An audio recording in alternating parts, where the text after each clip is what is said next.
Hey guys, what is up? Welcome to 1922 Project. My name is Kelly and I hate embroidering hats. I hate them. They make me so mad, flames, get me out of my head, mad. So I am doing some and I'm going to give you a few tips. But first of all, if you are new here, hi, hello, how are you? Again, my name is Kelly. I have a sewing and embroidery business and do all things crafty. So if that is your cup of tea, please do subscribe. So yeah, I've got a order of these. Really quick story about them. This is for the big volleyball order that I'm doing, and they had ordered, I think, 10 of them. And I think all crafters have this, not all, but a lot of us have this thing, like the whole time I'm making these, I'm like, they're gonna hate them. They're gonna hate it. They're not gonna wanna pay me for that. Well, actually, not just the hats, everything I did. They're gonna hate them. They're not gonna wanna pay me. I'm not gonna make any money because everything sucks and I'm terrible. Yeah. So anyway, so I did these, sent them off. They ordered 10 more, of course. And of course, I was so excited when I finished them because yay, no more hats. Meh, 10 more. Okay, so here is the deal, okay? Hats are awful. They're awful. And I don't know, this is the only embroidery machine I've ever had. This is a Brother PR655.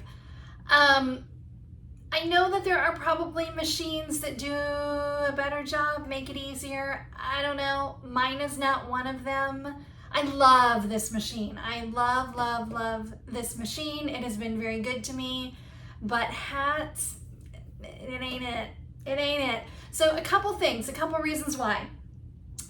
Mostly this right here. I don't know if you guys can see this. Can I move this even more? Okay, so the back of the machine is so sloped right here that the bill of these really structured hats hits that, and it makes it not easy. This is not even like the most structured kind of hat that you can get. Even a soft-sided hat is kind of tricky. But I'm going to show you a few things that I like to do with these stiffer. There's none of that foam. It's not like really stiff, but this is the only way that I can get them done. This is my last one of 10. I purposely waited to film because I need to have these done by tomorrow. And there's always the chance that something's gonna go wrong. I mean, we're still hoping that nothing goes wrong with this one. I did do that. They wanted sides too, and I did already do the sides, which wasn't the greatest idea. I should have done the fronts first, and I'll show you why here in a minute. I'm not gonna go into, you can't see this, I know. I'm not gonna go into too much detail about how to set up the hat hoop. I have other videos for that.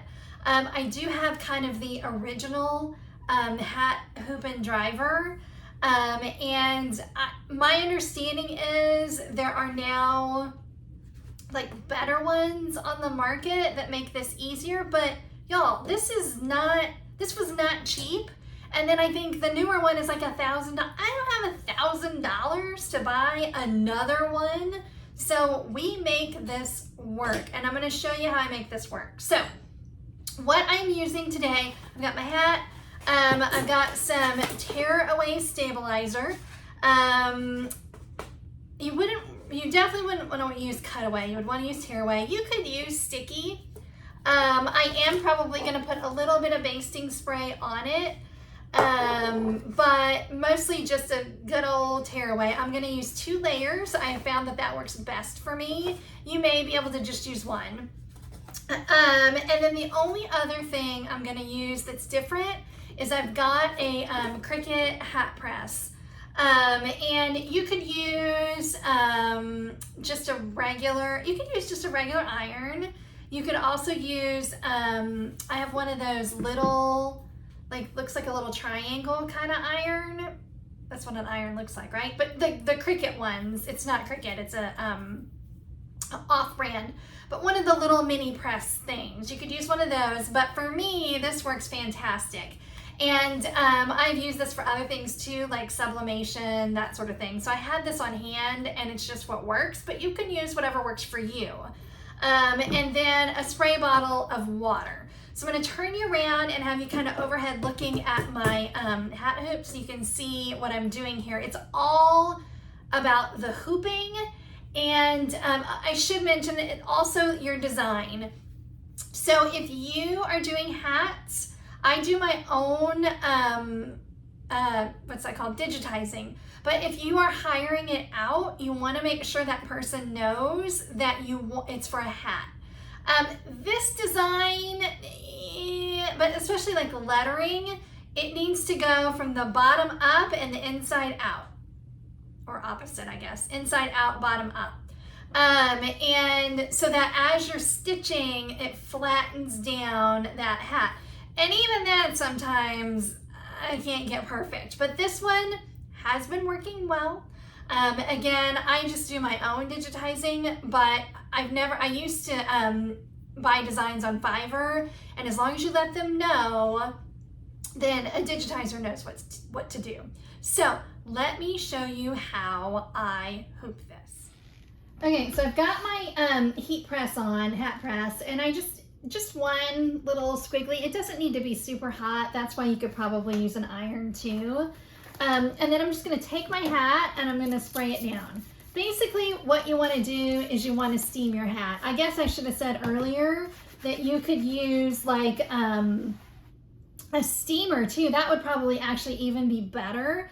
I don't have one. This is what I have. So on your iron, you could use, just a hot iron with steam and kind of steam it up in here. Basically what we're trying to do is make this more bendy and moldable and softer, and that's going to give us better results on the embroidery machine. So I'm kind of at a weird angle here, but this hat press comes with this guy that you put in there, and I go ahead and I pull up that sweatband. So that's why it probably wasn't an awesome idea to do my side first, but whatever, it's working. So I just take that like that. I will say be careful. These hats don't really absorb the water very much.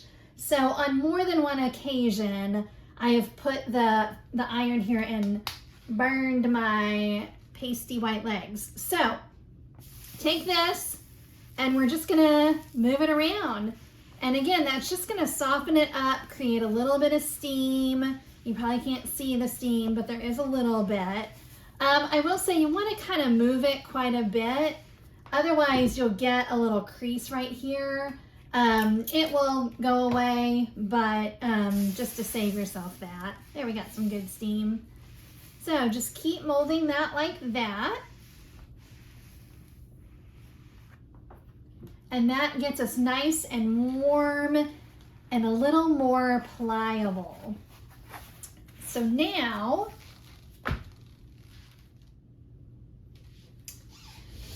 and then you just put it on here, kind of like normal. So these hat hoops have these little spikes that you're supposed to put your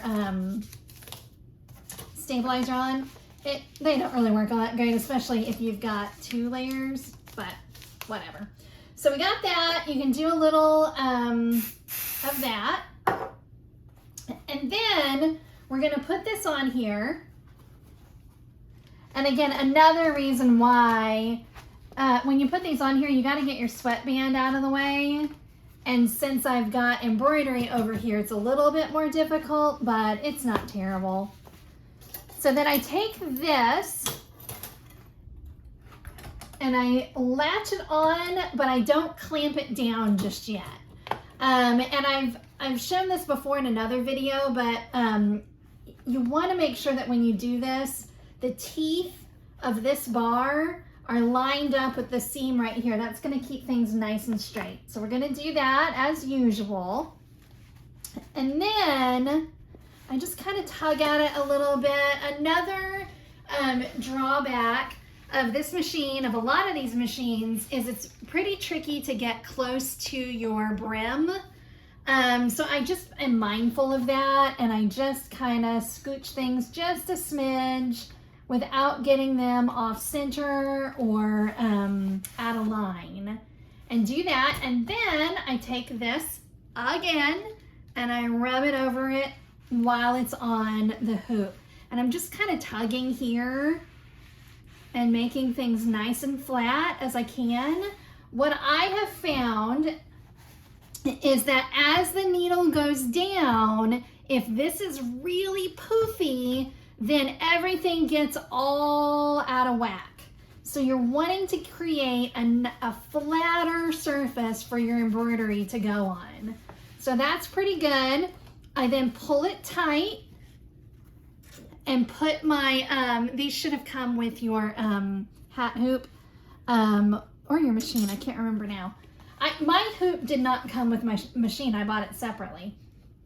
Sometimes you get a package deal where it comes with them. So we got that all nice and flattened, and then I'm gonna clamp this down. And that looks pretty darn good. Another tip I use is I kind of pull that down and I look and see where these dots are. Those dots are pretty well at the same spot of this part, so I know I'm pretty well lined up. Sometimes, again, that does create a little bit of a dent here, but you can kind of steam that out or get that out somehow. Okay, we are all, this. You are supposed to take this and latch it onto here. I don't do that. It never gives me good results. I don't like it, and I've never had a problem not doing it, so I don't do it. Let's take it over to the machine. Okay, so our design is all loaded up, and what I do is I put it in sideways. Well, you have to. I'm saying that like it's a special trick of mine. Put it in sideways and then pop it in. And if you're new to the hat hoop, you cannot see the laser pointer anymore, so you have to use your needles to line everything up, and you just use that center seam. And we're gonna check it all the way down, and needs to go over a smidge more. It's a little forgiving, you know. There we go. Okay, so now we've got a much flatter surface to get that embroidery going. This is about a 20-minute stitch out, which, oof. But here we go.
And there you have it. 400 years later, we have a hat. So much work for one stinking hat, but again, it's got to give the people what they want, right? And you know, once you get in the habit of doing it, it's a lot easier. So we're just gonna rip off the tearaway stabilizer, and we now have a completed hat. So I hope that was helpful. Again, I know it's a lot of steps, I know it's kind of tricky, but I can't even imagine, like, years ago when I got this machine, I could have never done this. So I hope some of these tips and tricks helped. If so, please hit that like button and subscribe if you so feel like it. And I hope you guys have a fantastic day. Thanks, bye.